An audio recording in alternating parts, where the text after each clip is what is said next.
So one of the top manifesting myths is this: we're told to focus on what you want. Focus on what you want.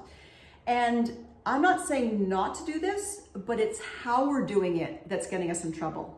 So let's just say you want a new career or a new relationship or more money in the bank or more clients, whatever it might be. And you do your visualizations, your manifestations, or working towards your manifestations, and you are doing vision boards or affirmations, whatever you're doing, you're putting it out there, right? And as you're putting it out there, what's happening is we're saying we want what we want, but we're also at the same time perceiving it's not there. We're perceiving it's missing. And so it's usually unconscious, but we're reinforcing and focusing on its absence as opposed to its presence. So if you use the example of, let's say, a beach house. So you're saying, I want a beach house. And then an unconscious belief will say that I don't have. I want a beach house that I don't have. I want a beach house that I don't have, right? You see where I'm going with this, right? So we don't mean to, but we're emphasizing its absence. So it's important to know what our point of attraction is. Is it on the presence or the absence of our desire? Is it what's on working, what is working or not working, or what's going right or not going right? Like, what is our point of attraction?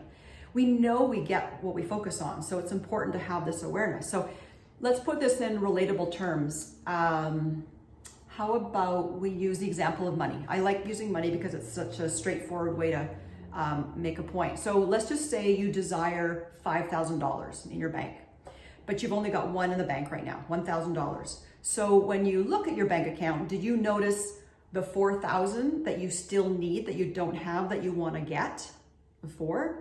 Or are you focused on the $1,000 and having mad appreciation for that? So here's the deal. Most of us focus on the $4,000 that we still need to get to our desire, as opposed to being super uber grateful for that 1,000, right?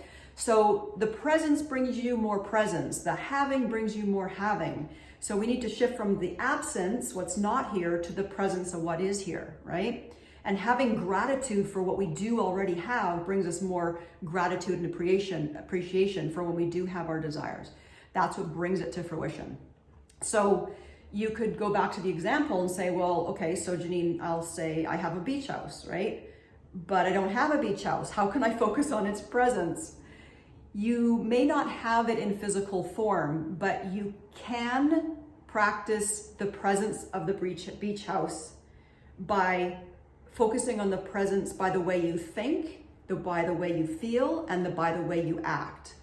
So what does that look like? You do have the feelings of what it would feel like to have a beach house. You do have the ability to visualize what it would look like, what the presence of it would look like, and you do have the ability to experience it in advance, right? You have the ability to act as if you already have it.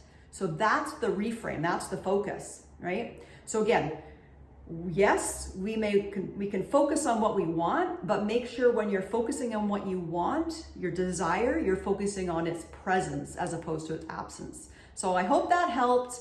I look forward to hearing feedback, and we will chat soon. Thanks, everyone.